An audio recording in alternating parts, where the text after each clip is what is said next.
on today's show. He's made such a big impact on the Only Way Is Essex. Let's say hello to James. Hello. How you going, mate? You all right? I'm good, thanks. Yourself? I'm good, thanks. Now, just before we start the interview, is your friend Chris going to be shouting obscene stuff in the background? No. Is he not? You see that tweet, yeah? I certainly did. I was like, uh-oh, here we go. I sent him out. I walked out, yeah. Can't have him shouting out. Now, it must have been such a kind of crazy few months for you, because obviously appearing on a show like The Only Way Is Essex, it's so huge at the moment. It's got a lot of following. How were you approached to be in it? Well, currently, I was seen at an event, it's Essex Polo. And that's how they... At that event, and they basically, someone just approached me, they just see me, they like to look at me, they come up to me and ask me if I'd be interested in doing it. So I said yes, and that was it, really. It just went from there. And obviously, you came on the show with your best friend Dan. Were you both approached at the same event? No, I was approached at that event, and then obviously when they started doing asking me who my friends are and that, they see Dan and obviously look at him as well. It's a good boy, isn't he? So got him on. And I mean, you've just created so many storylines on the show recently, and a lot of people are liking your banter because obviously Joey Essex, one of the big talking points this series, or last series, was obviously he did split up with Sam. You were seen asking Sam out on kind of like a date, but just as friends, but he got the hump with that. He's a big character on the show. Like I said before, he got the wrong end of the stick about that whole Sam thing. I've known for a lot of years, but it's all banter in the day. So I'll take it. Anything, you take everything with a pinch of salt. Do you know what I mean? It's not. It's all. He's nothing. He's never going to become too serious. Mm. But I mean, he was never going to be any real problems between me and him. Looking back at the kind of watching the episodes yourself, can you see how at first he did get a little bit wound up? Yeah, no, obviously sometimes things... I'm a nightmare when I word things sometimes. I don't ever think before I speak, so how it come across, I can see why he got wound up. That's why when I spoke to him, I didn't go in all guns blazing. I just try to sort it out as men and be civil about the whole thing. Because I mean, I can understand how it looked, so I understand where he was coming from. The only thing I had a problem with him was when he started piping up. He called me a few things, but obviously didn't. If he got something to say, he always said it in someone's face. And an ice cream was one of the insults thrown at you? The ice cream, yeah. No, call me an ice cream man. I said that name stuck there. Every time I go out, I get called ice cream. It's a bit weird though to have an argument and just suddenly call somebody like a cornetto. It's just like it's not a normal thing to do. But well, basically, all that banter was off. He's quoting basically The Business. Seen the film The Business? No, I haven't. Well, that film was basically everything he called me was from the film The Business. So he won't really just quoting film, film whatever. I can't think of the words now. Just quoting stuff out of films basically. Now, do you and Dan, did you actually own that tattoo shop that we see? Yeah, it's my tattoo shop. Wow. Dan works in there. So if people wanted a tattoo, are you the guy who actually does the tattoos? No, Dan's the tattoo artist. I just basically, me and Dan are like good mates. So he wanted to open his shop, and I thought I'd just be a good business opportunity to go in with him.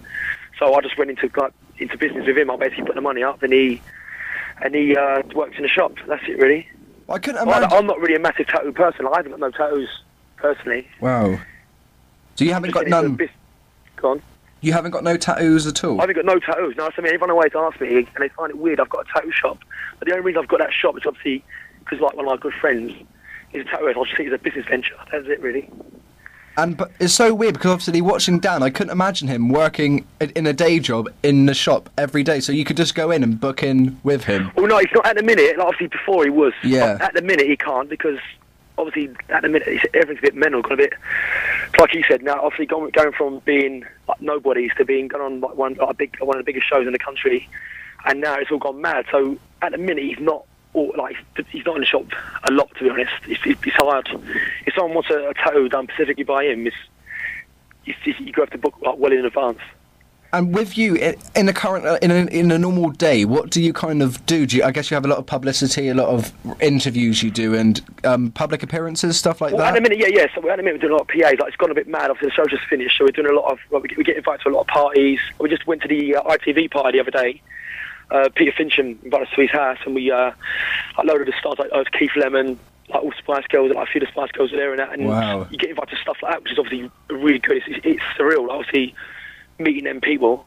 But we're doing stuff like that, obviously going to PAs. But that's now it goes a bit mental. Then it calms down a bit.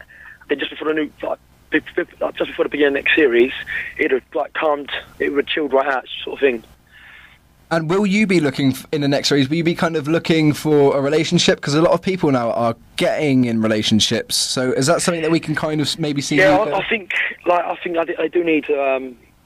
They do need to bring some new girls into Essex. I think there needs to. There needs to be some new, some new talent brought in. New talent. Now, what are your thoughts on, obviously, because Dan's obviously your best friend, and the Lucy situation? Because you two were best friends and always hanging out, but during the time with Lucy, you were kind of, it was almost like you weren't hanging out as much. Did that affect you in any way?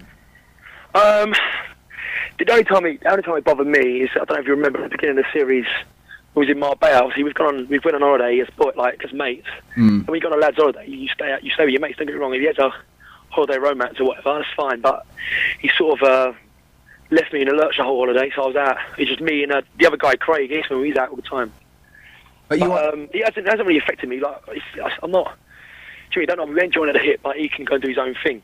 But it's like the only time I was a bit like wound up is when he. Also, we went on holiday together, and he just left me and went off with Lucy for the whole week. But it seems like you're enjoying yourself on the show. You're having a lot of laugh. You're not taking it kind of too seriously. You've just gone there. You can't take it too seriously. It's like the show is a roller coaster. One minute it's always like always having little arguments and stuff. But I'm not one of them people that I don't ever get wound up by. I say what I think. I'm quite outspoken. Like if I've got the up with someone, I let them know what I think. But then it's forgotten about I forget about it. I just tell people what I think. I get it out in the open, and that's it. It's all forgotten about.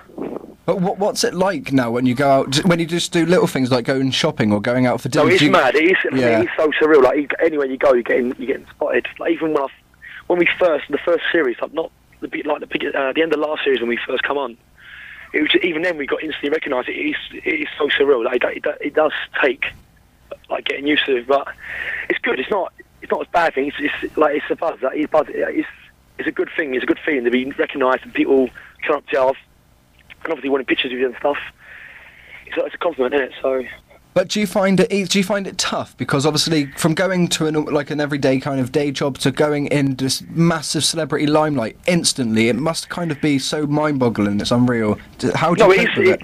It does. Obviously, sometimes like everyone, everyone has days when you think, you could do without it. You could do without it. But I don't ever like. It's part of the job. You can't. You have days when you think, I don't. This is I could really do without this. But I'd never be rude to someone. I'd always give everyone the time of day, because obviously without the people watching it, we wouldn't be here, would we? So. Besides from the show, do you have any upcoming projects that you can tell us about? Anything coming up? I'm going to buy another shop. Looking to get another shop. Not to do with tattooing. I'm going to do something else. I'm not sure yet, but I'm going to get another shop in Essex. Maybe a bar. I don't want to speak too soon. I might buy a bar. I might get a bar. I don't know. I'm having a meeting next week about. But apart from that, I'm just doing a few PAs, obviously up and down the country. That's it, really. Nothing really. Going on holiday. I've no really projects. I'm not really up to. That's it. That's my plans, really. You need to come down and do a public appearance in Cornwall. Yeah, I need to come down. I've never been out. I've been down there. My cousin lives down that way, but I've never been out down there. Well, I'll have to go and speak to some people down here and see if they'll book you for a public appearance. Yeah, definitely. James, it's been an absolute pleasure talking to you. Loving you in the series. You're a great person on the show. Thank you for coming on, and good luck with the shop and other stuff. Nice one. Thanks a lot. Thank you very much. Take care. You too. See ya.